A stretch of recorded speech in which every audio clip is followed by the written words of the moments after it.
Je vous présente, ce sera la présentation sur la perspective des femmes sur les changements climatiques, donc avec Julie Raby. Julie Raby qui cumule plus de 20 ans de pratique comme organisatrice communautaire, principalement dans les groupes de femmes, du local au national. Elle a notamment été co-coordonnatrice du Centre de femmes durant 9 ans et coordonnatrice du Rassemblement québécois de la Marche mondiale des femmes en 2000. Ces expériences lui ont permis de toucher à l'animation, la formation, le développement de projets et à la recherche participative. Collaboratrice de longue date avec Relais Femmes, elle a joint l'équipe en 2018. Candidate à la maîtrise en sociologie, ses champs d'intérêt touchent les mouvements sociaux, la participation citoyenne, les questions d'égalité et d'économie. Donc, Julie va nous faire une présentation de 20 minutes. Et ensuite, même chose, on fera le petit buzz et les questions comme on l'a fait juste avant. Donc, merci beaucoup. Merci. Bonjour tout le monde. Vraiment, merci beaucoup de cette invitation, cette occasion-là québécoise de parler de justice climatique. Je trouve que c'est un concept, et c'est bien intimidant d'ailleurs, de venir parler à des organismes de coopération internationale d'un point de vue québécois de la justice climatique, parce que ce n'est pas un thème nécessairement qu'on a traité ici au Québec. C'est beaucoup une perspective internationale qui nous l'a amené. C'est intimidant aussi parce que, c'est ça, moi, je pense que je vais vous présenter un petit peu à la fois le travail de Relais Femmes sur cette question-là, qui est encore assez balbutiement, et un peu une perspective plus québécoise de ce que le mouvement des femmes a jusqu'à maintenant, comment on a croisé la question égalité, écologie et les questions que ça pose. On est à des balbutiements, alors j'arrive ici bien humble avec plus des questions qui vont nous être posées, puis dans une posture d'apprentissage. Alors, je vais m'enrichir aussi de tout le reste de la journée avec vous.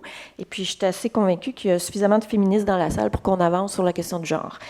Donc, compte tenu de ça, ma présentation relative au sujet qui nous préoccupe, elle va être... vos commentaires vont être très bienvenus. Voilà, donc on y va. Je pèse sur le gros bouton, c'est ça? Non? Gauche-droite, OK. C'est le même? Non? Ici. Voilà. Donc, et moi, comment je fais pour suivre mes affaires? Moi? Oui, voilà. Alors, globalement, je vais vous présenter justement Relais Femmes comme organisation et pourquoi c'est nous qui prenons la parole ici aujourd'hui. La question du genre et changement climatique, comment on l'a amené jusqu'à maintenant, on l'a travaillé. Les constats d'une recherche qui ont été développés en 2013 et comment jusqu'à maintenant le mouvement des femmes, très, très sommairement, croise les questions écologie et égalité. Quelles questions ça soulève, prendre la justice climatique sous la lunette du genre et quels défis ça pose. Voilà, c'est ce que je vous propose. Je pense que Alejandra a vraiment très bien mis la table. Alors, je vous ajoute une lecture à la question comment on comptabilise les coûts. On ajoute une lecture d'analyse. Alors, Relais Femmes, pourquoi c'est nous qui prenons la parole? En fait, on est un organisme qu'on dit de liaison et de transfert. Donc, on fait de la recherche. La liaison, c'est vraiment un travail de mise en collaboration et d'accompagnement de recherches qui sont menées à la fois avec le terrain et les universitaires. Et nous, on accompagne ces processus de recherche-là partenariales qui donnent lieu à des formations, des accompagnements. Et on a 3 axes principaux qui structurent notre travail et qui sont des grands champs larges qui nous amènent à aborder les travaux du mouvement des femmes, donc en économie, en violence et en pratique démocratique. C'est beaucoup ces axes-là. Donc, économie, c'est autant parler de décrochage scolaire des filles. Alors, ça nous amène c'est une question d'économie qui est plus très hétérodoxe, là, les rapports sociaux. Voilà, c'est comme ça.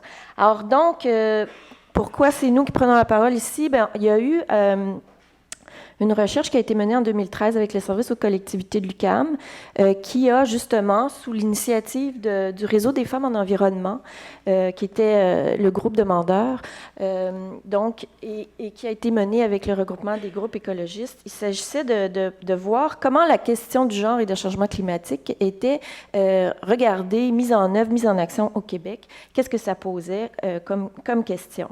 Alors, cette recherche-là, elle est disponible sur le site du service aux collectivités de l'UQAM. Et nous, on est arrivés, Relais Femmes, dans la période où est-ce que l'équipe a demandé comment on fait pour traduire ça dans des fiches intéressantes pour que ça alimente les travaux des groupes. Alors, sur le site de Relais Femmes, vous pouvez avoir accès à 11 fiches thématiques qui initient, dans le fond, à qu'est-ce que ça pose, intégrer le genre dans la conception des changements climatiques, de la lutte et de l'adaptation. Donc, c'est disponible en ligne, voilà, sur le site. Voilà. Alors, donc on dit ici aujourd'hui justice climatique. Du point de vue des femmes, ben, c'est vraiment la justice climatique est souvent perçue socialement comme la prise en considération des droits humains, qui est une perspective universaliste. Alors, quand on parle de genre, ben, c'est comment on prend en compte que la capacité d'action, d'adaptation et de choix est différente selon qu'on occupe des rôles sociaux distincts, des positions sociales distinctes.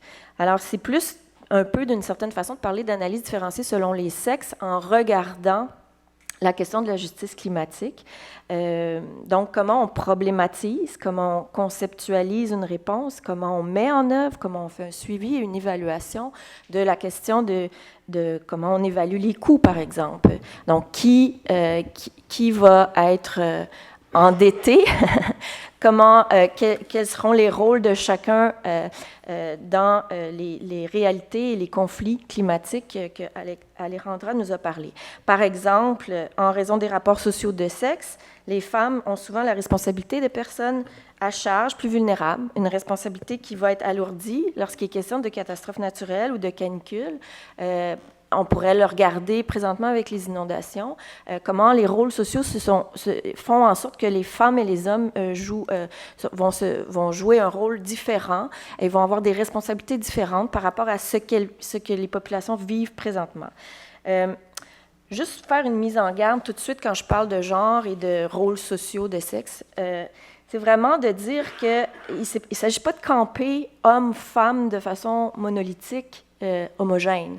Hein? C'est de dire que c'est comment l'effet structurant des conditions économiques, des conditions de vie et des rôles sociaux vont s'imbriquer et vont faire en sorte qu'on a des attentes et on a des rapports qui nous situent différemment dans les actions, dans notre rapport au monde.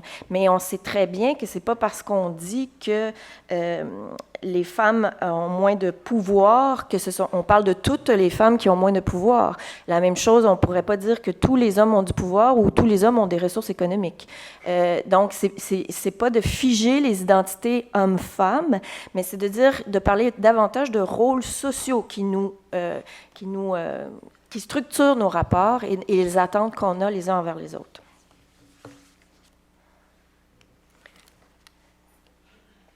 La recherche, maintenant, qu'est-ce qu'elle a mis de l'avant?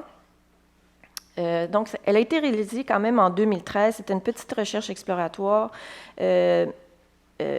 donc, qui a été faite avec 5 groupes environnementaux et 5 groupes de femmes. Donc, c'est vraiment quelque chose de, exploratoire pour faire des suites. D'ailleurs, je pense que dans les résultats, excusez-moi, je m'embête avec quelque chose là. Les constats que la recherche de 2013 a révélés, donc c'était de dire comment, à l'heure actuelle, les questions écologiques et d'égalité sont cloisonnées. Donc, le mouvement écologique n'intègre pas une dimension différenciée selon les sexes dans son travail ici au Québec. Je parle toujours de la question du Québec. Et inversement, les groupes de femmes intègrent très peu la question de l'écologie au sein de leurs travaux. Puis ça, je vais y revenir. Les politiques québécoises ne se parlent pas entre elles à l'heure actuelle. On a une politique en égalité, par exemple, qui s'annonce comme quelque chose de transversal, qui devrait s'appliquer à tous les ministères. Ce n'est pas le cas lorsqu'il est question des ressources naturelles, des autres, par exemple, du plan d'action en matière de réduction des gaz à effet de serre. On n'a pas intégré une analyse différenciée selon les sexes. On ne regarde pas ça. Alors qu'il y a des domaines d'action dans les cibles du plan d'action de réduction des changements climatiques qui pourraient très bien accueillir une perspective différenciée selon les secteurs d'intervention où on veut avoir des cibles. Peu de liens, donc, entre le genre et les changements climatiques. Je vais y revenir dans la prochaine vignette pour vous voir comment le mouvement des femmes commence à infiltrer des dimensions écologiques dans ces travaux. Au moment où est-ce que l'étude a été faite, on disait que l'impact des changements climatiques était perçu très loin dans le temps et dans l'espace. Bon, il faudrait voir maintenant depuis, parce que puisque la planète s'invite au Parlement, la campagne électorale et tout ça, comment est-ce que cette perception-là a peut-être changé déjà depuis, et c'est tant mieux. Et comment les discours des changements climatiques sont souvent, jusqu'à maintenant, très technico-scientifiques. Et ça pose un enjeu en ce qui a trait à la place des femmes, la place que les femmes peuvent prendre dans le discours, il me semble, dans le sens que qui prend la parole et comment. Et ça pose la question du rapport que les femmes ont entretenu par rapport à l'économie puis aux sciences, la place qu'elles ont dans les sciences. Ça ne veut pas dire qu'on ne peut pas prendre la parole, hein, entendons-nous bien, là. Mais il y a... moi, je pense que, par exemple, dans les centres de femmes, ce que je vois, c'est que la préoccupation des femmes qui fréquentent les centres de femmes sont dans des gestes éco-citoyens, éco-responsables individuels, mais le sentiment d'avoir la capacité de se prononcer sur les questions climatiques, elles vont s'en remettre à un discours d'experts. C'est ce qui est mis de l'avant dans l'espace public. Donc, il y a des possibilités d'accès et des façons de prendre la parole qui sont inégales à ce moment-ci. On n'entend pas la parole de tous et toutes en raison de ça.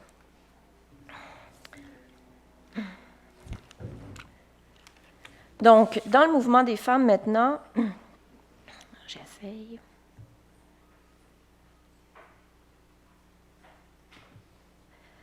Alors, en fait, il y a des travaux qui sont faits depuis un bon moment. Les liens qui sont faits, c'est beaucoup, un peu comme le démontrait Alejandra.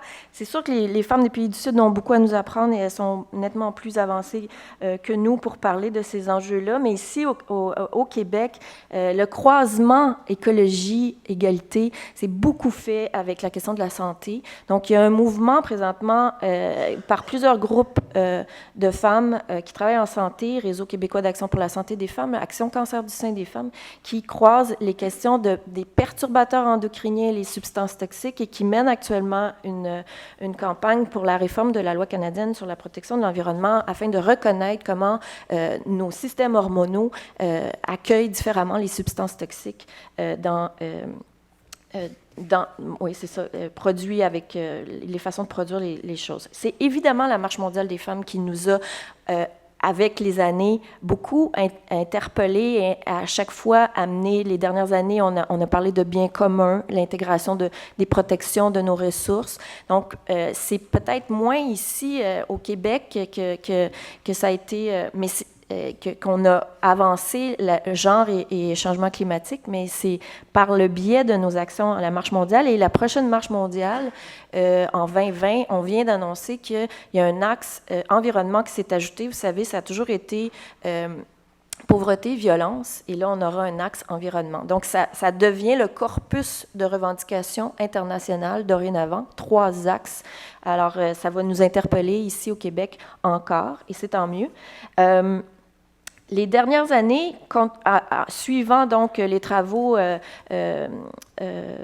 autour de 2010 et jusqu'à maintenant, avec la Marche mondiale, il y a eu quand même tout un travail de fait autour de l'extractivisme, notamment ici au Québec.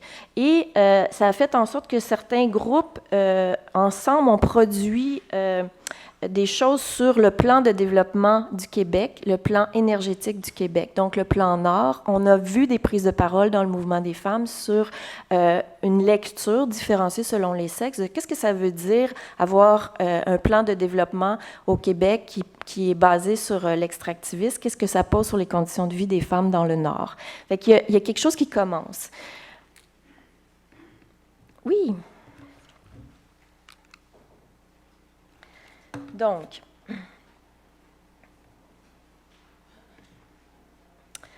la justice climatique en question, maintenant, si on veut le regarder, ben c'est en fait, je trouve qu'au-delà de figer, comme je le disais, les sexes, c'est vraiment de parler en termes de conditions de vie. Comment nos conditions de vie influencent l'impact des changements climatiques. Et là, c'est là où est-ce que la question peut être intéressante à regarder, puisque comme on sait que les femmes, économiquement, sont parmi les plus économiquement défavorisées. Compte tenu de ça, elles vont parfois habiter en ville. Comment on peut croiser les cas de canicule? En 2003, par exemple, en France, c'est un taux vraiment supérieur de décès qu'on a observé chez les femmes qui, selon des chercheurs, s'explique au-delà de leur espérance de vie. Donc, il y a quelque chose entre vivre en région, vivre en ville, isolement, et là, on parle de conditions de vie. C'est pas juste une question de sexe. Ensuite, comment la division sexuelle du travail influence nos capacités d'action, d'adaptation, de choix. Alors, c'est ce que je disais tout à l'heure, comment les inondations font en sorte qu'il y a un travail invisible, des situations de crise, comment les rôles sociaux vont se créer dans l'action, comment on va, par exemple, les rôles sociaux vont intervenir sur, les femmes vont être dans le soin physique, psychologique auprès des enfants, des proches, vont organiser tout le réseau de soutien, alors qu'elles vont aussi être prises dans la situation. Donc, c'est un petit peu ça dans les situations qu'il faut regarder. Comment les inégalités économiques interviennent dans la capacité d'action, d'adaptation, de choix des femmes. On a un beau cas, je trouve, d'espèces qu'on pourrait regarder à Québec présentement. Il y a une usine de biométhanisation qui fait l'objet d'une controverse dans le quartier Limoilou. Quartier ouvrier, où est-ce que là, on veut installer une usine de biométhanisation qui va gérer l'ensemble des déchets, non pas de la ville de Québec, mais de l'agglomération de Québec au grand complet. Donc, tous les déchets de l'agglomération vont transiter dans un quartier populaire ouvrier, où est-ce que dès qu'on regarde les courbes de population, bien, dès qu'on passe 45 ans, on a un plus haut taux de femmes qui habitent le quartier. Donc, on peut croiser les questions de coût de logement. Et là, ce qui vient jouer avec ça, bien, c'est comment les conditions de vie, donc où on habite, on accepte dans les quartiers, on parle de politique environnementale régressive. Donc, un taux d'acceptabilité sociale dans des quartiers défavorisés qui vont accepter des stresseurs environnementaux qui auront peut-être pas, qui vont faire bataille, mais qu'on n'accepterait pas ailleurs. Alors que dans les recommandations de la santé disent bien que il faut, quand on est dans des situations de stresseurs économiques et socio-économiques, il ne faut pas ajouter en plus des stresseurs environnementaux. Donc, on a un beau cas là. Et évidemment, bien, comment les rôles sociaux ensuite jouent le rôle sur l'espace qu'on prend dans les décisions. Je pense qu'en Amérique du Nord, on manque de données, mais les lieux où est-ce que les femmes peuvent agir en lien avec la justice climatique et les changements, mais il y a notamment la mobilité. Alors, est-ce qu'on va parler de transport actif ou de transport accessible? Transport actif, c'est bien, c'est très, très bien, mais est-ce que c'est inclusif? Est-ce que ça tient compte des réalités économiques des femmes et de leurs déplacements? Est-ce que les femmes, on voit au chapitre, lorsqu'il est question de prévoir les plans de mobilité durable, est-ce qu'on prend la parole là-dessus? Donc, c'est un peu ça qu'il faut croiser et se poser comme question.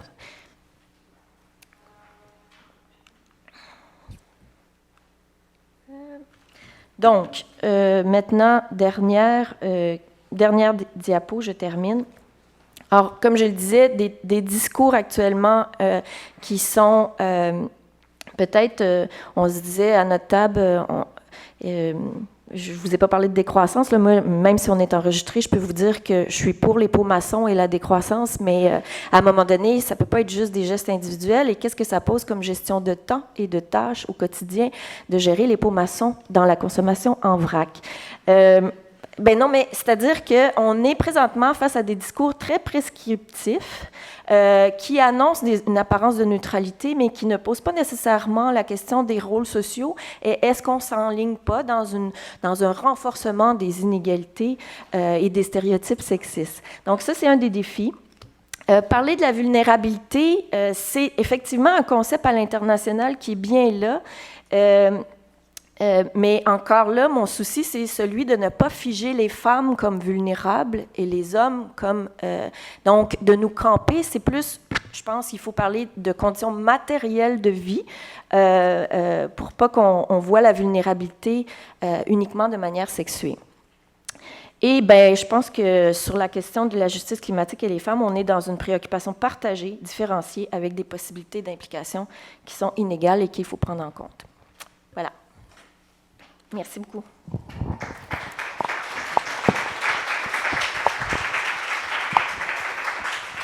Merci beaucoup, Julie, pour la présentation. Donc, on va faire la même chose que tout à l'heure. Donc, on va prendre 4-5 minutes, faire un petit buzz. Et encore une fois, si vous avez des questions à poser, levez la main, puis j'irai vous porter les petits papiers. Rebonjour. Donc, c'est la fin du petit 5 minutes de buzz. J'ai distribué seulement un papier de questions. Donc, il y a de la place pour 2 autres questions. Donc, si vous voulez, vous pouvez aller déjà au micro. Oui, vous pouvez aller déjà au micro. On peut avoir 2 autres questions. Donc, là, j'ai perdu la trace de mes papiers. Mais, donc, si vous avez une question, vous pouvez aller au micro. Donc là, j'en ai une. On a de la place pour 2 autres, si vous voulez y aller, parce qu'on va les prendre en bloc, encore si possible. Est-ce qu'il n'y a pas d'autres questions? On va avoir juste une question. OK, on va commencer avec une. Si quelqu'un en a une qui lui vient par la tête, faites-nous signe. Donc, sinon, moi, j'en aurai une. Est-ce qu'on m'entend, là? Oui? Oui, vous pouvez y aller. Alors, bon, ma question... Elle a trait au constat de la recherche au Québec. Parce que la recherche, elle a été faite en 2013. Aujourd'hui, on est en 2019. Et moi, il me semble que le portrait a complètement changé. Premièrement, il me semble, et que ce soit pour les femmes et pour les hommes, que les impacts perçus comme lointains en temps et en espace, ça ne tient plus la route. Deuxièmement, peu de liens entre genre et changement climatique. Le discours a complètement changé. Alors moi, je ne sais pas si les femmes québécoises, elles ne lisent pas les journaux, puis elles ne savent pas ce qui se passe, mais ça m'étonnerait. Et puis, bon, le discours, trop souvent technoscientifique et non accessible. Ben, de plus en plus, dans les journaux, maintenant, il y a de la sensibilisation qui nous dit, bon, 1,5 degré, 2 degrés, ça va avoir tel impact. Dans 30 ans, il y aura 50 000 Québécois qui vont mourir des canicules en été. Donc, je me demande, finalement, est-ce qu'il y a du travail qui est en train d'être fait, similaire à ce qui a été fait en 2013, pour nous mettre à jour? Puis donc, moi, j'ajouterais une deuxième question. Juste parce que cet après-midi, on va discuter un peu de la part, c'est ce que vous allez discuter en atelier, mais de la part spécifique que pourrait avoir une association, un réseau comme l'ACOSI sur la question de la justice climatique. Puis je ne sais pas si tu as une réflexion par rapport à ça, sur qu'est-ce que ce serait le rôle, un rôle que l'ACOSI comme tel pourrait jouer sur cette question-là, qui, compte tenu de ce que tous les autres réseaux font déjà sur la question, là, si l'ACOSI avait un apport spécifique, qu'est-ce que ça pourrait être?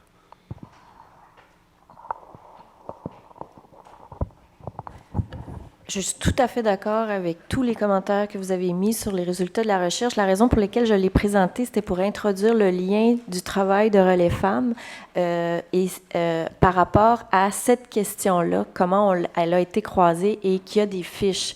Mais c'est vrai que on pourrait refaire les mêmes enquêtes aujourd'hui, et probablement qu'on serait face à d'autres choses. Maintenant, il faut voir aussi que c'est 5 groupes environnementaux et 5 groupes de femmes qui ont été interrogés et 4 décideurs publics. Donc, c'est une perspective de groupe. C'est ce que j'ai voulu mettre de l'avant aussi. Comment est-ce que politiquement, on croise les luttes? Alors, puis c'est pour ça que j'ai fait la vignette suivante. Comment politiquement le mouvement des femmes essaie, puis on est encore au balbutiement de politiser la lutte écologique d'une perspective féministe, je pense. Maintenant, oui, je suis d'accord avec tous vos constats. Est-ce que les recherches continuent? Est-ce que l'analyse et les travaux se poursuivent? Je sais que nous, là, présentement, on va mener une journée d'études, justement, en compagnie d'Alejandra la semaine prochaine, sur comment lier les questions de rapport économique et écologique à l'heure actuelle dans le mouvement des femmes. Donc, il y a quelque chose autour de écologiser l'économie présentement qui est préoccupant et qu'il faut prendre la parole là-dessus. Je pense que aussi ça commence à bouger. Par exemple, le dernier, je ne sais pas si vous avez vu, autour du 1er mai, l'Aire des centres de femmes a lancé sur les réseaux sociaux un calculateur du travail invisible. Si on faisait le questionnaire de combien de temps vous prenez pour le travail invisible, est-ce qu'il est reconnu, étaient intégrés là-dedans des gestes éco-citoyens responsables. Donc, la gestion du compost, des déchets, tout ça. Donc, tous les gestes éco-citoyens qu'on peut faire à notre propre échelle étaient dans ce calculateur-là. Donc, il y a quelque chose dans le travail invisible qui croise aussi la question écologique. Fait qu'il y a quelque chose qui se produit, mais en termes de recherche, on en a besoin. La question femmes et changement climatique ou justice climatique au Québec, elle n'est pas, je crois, assez documentée. Il y a vraiment un travail à faire et c'était les recommandations de la recherche en 2013. Merci beaucoup. Pour ce qui est de la COSI, de son rôle à jouer, je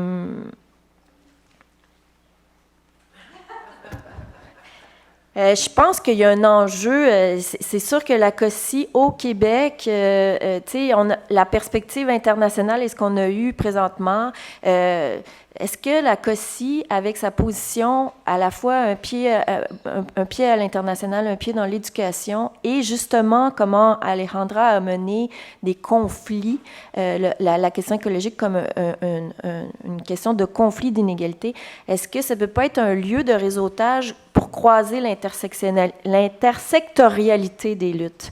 On est des regroupements différents ici aujourd'hui, donc à l'échelle du Québec, est-ce qu'il n'y a pas un rôle à jouer pour croiser, parce qu'on n'est pas campé dans comme à COSI, on n'est pas campé dans un axe de défense, on n'est pas un groupe spécifique écologique, présent. On n'est pas. Alors, je ne sais pas, c'est une question que je me pose. Bien, merci beaucoup, Julie, pour ces réponses et ta présentation. J'ai un petit cadeau aussi, mais là, je manque de main, je vais venir te l'apporter après. Merci beaucoup. Donc, tout le monde. Merci.